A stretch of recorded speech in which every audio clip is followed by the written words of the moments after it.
Hello and welcome to the show. I'm here on Homebrew Vehicle Sandbox, building the highly requested thing from last time. People wanted to see me build a rocket-powered Reliant Robin, so that's what I'm going to have a go at. Sounds crazy, but I decided to give it a go. Now, fortunately, the Reliant Robin is not too hard a sort of design to follow. Fairly simple.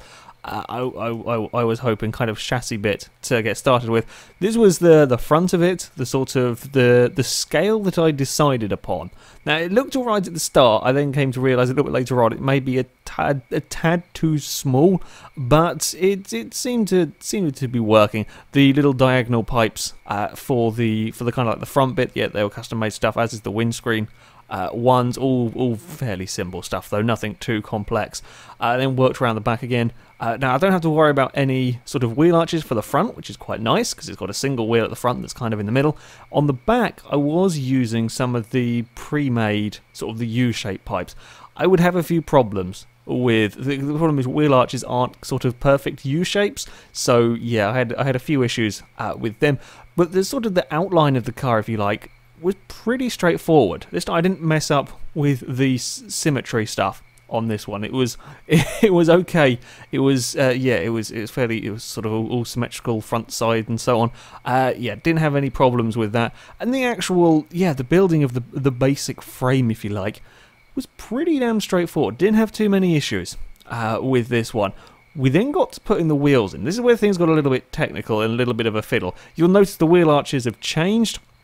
Well, the problem was I couldn't get the right wheels I couldn't get like the right size of wheels to fit in the wheel arches. Now I had moved the sort of like the wheels further inbound to have the wheels sit neatly, sort of in line with the arches, but to get the size I wanted, they didn't quite fit. So I had to settle for, as you can see here, the wheels just a little bit too big for the arch, and if I have the arches any bigger, sort of any wider, then the U-shape bit becomes sort of too high and it looks all wrong. So I ended up having to settle with having the wheels sticking outside of the arches.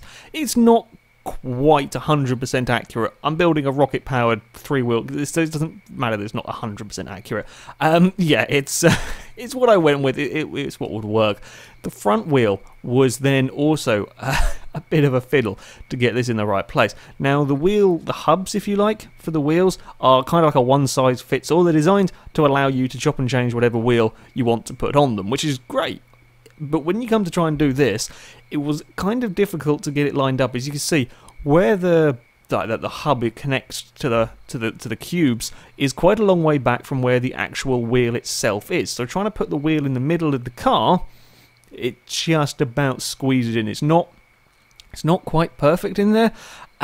This is where I started to realise I may have made it just a tiny bit too small. I could have done with making the scale of it a little bit bigger. It then came to fitting the rocket engines, which was definitely the bit I was most looking forward to. However, these are pretty damn huge, as you would expect. They're blooming rockets. And it filled up most of the interior, which gave me a problem because there wasn't actually that much space for a seat and the rockets and the fuel tanks and stuff all inside the car. They wouldn't, especially because I've got the wheel at the front of the vehicle, I couldn't really fit everything inside the car. So my solution was to have two rockets and put them outside. I didn't really want to put the rockets on the roof. I didn't know quite how that would work, like having the thrust so high up. I didn't know if that would mess the vehicle up or whatever. And of course we can't have one single rocket on the side, otherwise you're going to spin around in a circle. So the solution was two rockets. Have the seat in the middle, and then things would hopefully be okay.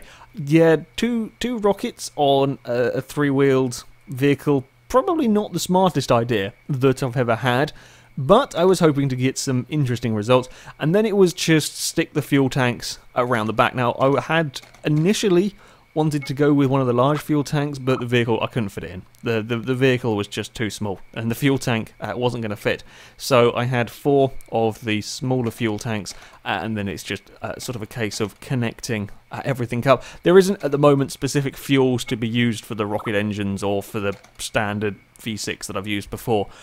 Just fuel is fuel. It works for everything. So yeah, we don't have to worry about any fancy fueling systems. Once you've got everything all connected up, it is good to go. Of course, this time around I'm not having to worry about what wheels are powered, because it's not going to be powered any of the wheels. Just got to have the front wheel of steering, because all the thrust is going to come out of the engines. When I look back at the design now, I perhaps could have put the engines a little bit lower down to try and keep the weight a bit lower down in this vehicle. I mean, the real problem with it, of course, is it's not the most stable of shapes. But at this stage, you know, things were looking good. I was just giving it a quick test to make sure that that we had everything working. We have steering at the front of the vehicle, which is very nice. I didn't bother changing the amount of steering at this point, because I was more worried about just having the thing blooming working to to begin with. So here it is, lined up and ready to go. It looks like a crazy contraption, and now that I look at it, it's perhaps a tiny little bit too small. But with everything going, I got in the vehicle, I fired it up, and things instantly went very badly wrong. Yeah, things were not so good. I went to go forwards, and we crashed spectacularly. And again, we were trying to get it to go forwards, and I realised we were pulling quite badly. I figured perhaps I'd messed up the rockets and had only got one firing, as it was sort of spinning us round in a circle pretty viciously, and then and then just firing the rockets up. Yeah, I was wondering if that was what it was, but no, both rockets were both firing. They was firing at the right times and stuff. That wasn't the problem, as we goes quite crazy, and we're doing lots and lots and lots of rolling. It's typical FailRace to have a vehicle that's rolling a lot. Yeah, it wasn't working. Back to the workshop then to find out what the problem is, and I quickly realised there is a little setting at the top right there to do with the amount of thrust sort of delivered by the rockets. And I wanted to start off nice and easy, so one was set to 0.2. I guess I hadn't saved it on the other side, so that one there was still putting out. I think 1 is the maximum that you can have. So yeah, we're down to kind of like one side was on 20% power, the other side was on 100%. Not going to end well. I'm just showing you now what I did for to get the rockets to fire. I'm still not quite sure how everything turns on. Yeah, I basically pressed buttons until it worked. I'm not the best for saying what happened. In the end, I got it firing, I got it working. I couldn't quite figure out the exact way of making things work. So it was, you know, save the settings, and now I was hoping we should have a working rocket car. Press a few buttons, get the rocket engines to finally fire, and now we're not spinning wildly out of control. We actually got, look at that, we've got some movement in the in the rocket car. We do fall over very quickly, but it's not any more to do with the fact that we've got sort of uneven thrust. The vehicle is now actually, it's moving along quite nicely. Now the problem that we see here with the grip roll is the same thing that we had with the semi truck, as we're scraping along on our side. The tires, there's a grip setting in it. I can't remember, like sideways grip or something, that was set far too high. Now just messing about, it's quite a useful self-righting mechanism with the with the rockets. Just keep firing them, and eventually they'll get going. And then we're doing some more rolls just for good measure, and eventually we'll come to a rest. It does fortunately self-right it because of the rocket sticking out of the side. It doesn't. Most of the time it tends to land on the wheels up. So yeah, with the tires too high a grip setting, changed that very quickly, and then we had a working rocket car. Amazingly. This thing was working. With the reduced grip, we now had a lot more stability, and the vehicle was actually driving. I mean, look at the speed we've got going on. I mean, okay, it's not quite record speed yet, but the vehicle was actually driving. It was working. We had movement. We could turn a corner, and we didn't just instantly fall over, and we could use sort of some of the rocket's thrust. However, of course, the minute we tried to sort of open up the taps on the rockets, there's not really the area for it. It's kind of a bit bumpy and sort of there's no real open, nice flat open spaces in this particular part of the map. So whenever I tried to go for it, it never really worked. I could never really get up any sensible speed. Also, brakes just didn't seem to work. There were no brakes on this thing. there was no hope of slowing it down. So I flew out of the main area and found this sort of dusty, sandy island bit that does have a flatter, larger kind of area that I can fire the rocket car along. And sure enough, we got it up towards the 300km/h mark before things went quite spectacularly wrong, and we go for many a roll. There was many upside down moments in with this one. It fell over quite a lot, but we could get it up to some serious speed. Again, firing it along, that's some serious speed coming from this rocket car. The stability is a serious problem, though. Once you start getting it up to that speed, I mean, you touch the steering, and we have an issue. And I mean, I've got to try and make small adjustments as we are. It's a flatter area, it's a nicer area here, but there are still the odd bump here and there, and you're going to have to make corrections in this vehicle. And the minute you do, it falls over, which is not really the ideal. So I came up with a kind of a solution without redesigning the entire thing. It was to extend the wheels at the back, stick them out further out to try and give it a little bit more stability. I mean, this design of car, it was not well known for being that stable. Any viewers of Top Gear will know the Reliant Robin fell over plenty of times. So yeah, it's not the most stable of shapes to work with. I was then having problems with only one engine firing, and I'm not sure why. I don't know why. I had this a couple of times when the second engine just didn't want to turn on. Eventually, after pressing some buttons again, it decided we were going to have two rockets, which is much more useful. And now, with the more stable shape, I fired it along. We got past the 300, we got past the 400km/h mark. It was almost up to 500 before we completely and utterly lost control of it, and then we plummeted into the sea. Turns out, trying to get a vehicle to that sort of speed is pretty damn tricky. I mean, it is very, very fast.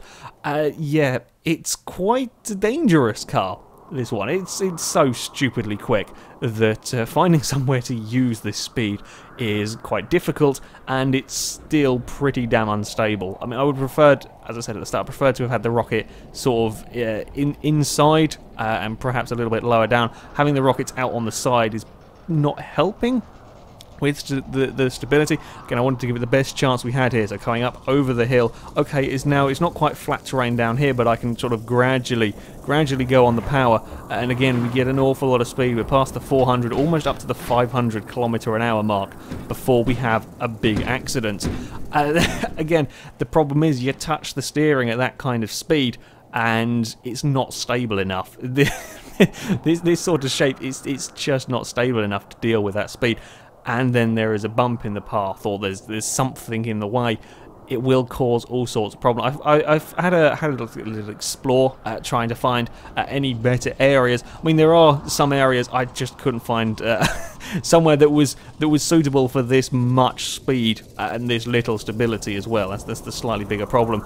Again, we're going along, we're getting it up to the 400. I was trying to get 500km/h, but I just couldn't. Every time I got near it, you'd have to be making little corrections. And when you try and make little corrections at that sort of speed, it's only going to end one way in this vehicle.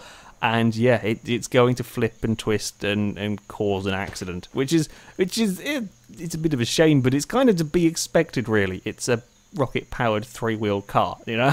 You weren't expecting incredible stability. I hope you weren't expecting incredible stability from this, because you're not going to get it. I then, for a final test, I wanted to see if I could actually drive it around. Sort of, there's like a little dirt path that goes around the outside of this sort of main area, if you like. I wanted to have a go with this and see if I could drive it. If I kept the speed low enough, it was perfectly drivable, under 300km/h. And this vehicle was okay, even a little bit over 300. You could just about get away with it, and that's quite impressive. I have to say, it's quite impressive that it can get around like this. However, if you get things wrong and hit a bump, you've had it. You can't just get away with with running wide, if you like, through a corner. You hit a bump and this thing is going completely and utterly out of control. You're not going to be able to cover it. And as I said, there are seemingly no brakes. For whatever reason, the brakes, it just doesn't slow down at all. So yeah, that was a slight difficulty. I was trying to get away with going quickly again. Nope, lost control of it. At lower speeds though, it was drivable. Once you try and go with it, you go for it. I should say. Sorry, you're not gonna keep it under control. But yeah, at the lower speeds, it was perfectly drivable. It had good steering. It had decent grip, which I was surprised with.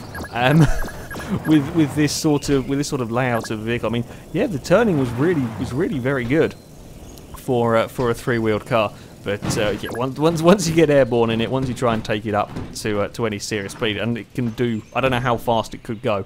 I'm guessing it could go very quickly. It's going to go well over 500 kilometers an hour. But quite how fast it would go, I don't think we'll never be able to get it up to it, because it's just going to crash. But there we go. I built a rocket-powered Reliant Robin, or Reliant whatever, three-wheeled vehicle. It's as crazy as it sounds, to be honest. I'm surprised though how well it works at sort of, I say sensible speeds, at kind of sensible speeds, below 300 kilometers an hour. It's quite nice to drive. I also realised I messed up with the fuel tanks at the back. When I was putting in the extension things, I accidentally knocked some fuel tanks off, and then just after I'd finished filming, I realised I'd messed up the positioning of them, so they were slightly lopsided in the end. But yeah, it worked. The vehicle exists. It is crazy fast and barely controllable, which is pretty much what everybody expected. Anyway, that is it for this video, guys. So thank you very much for watching. And until next time, a goodbye.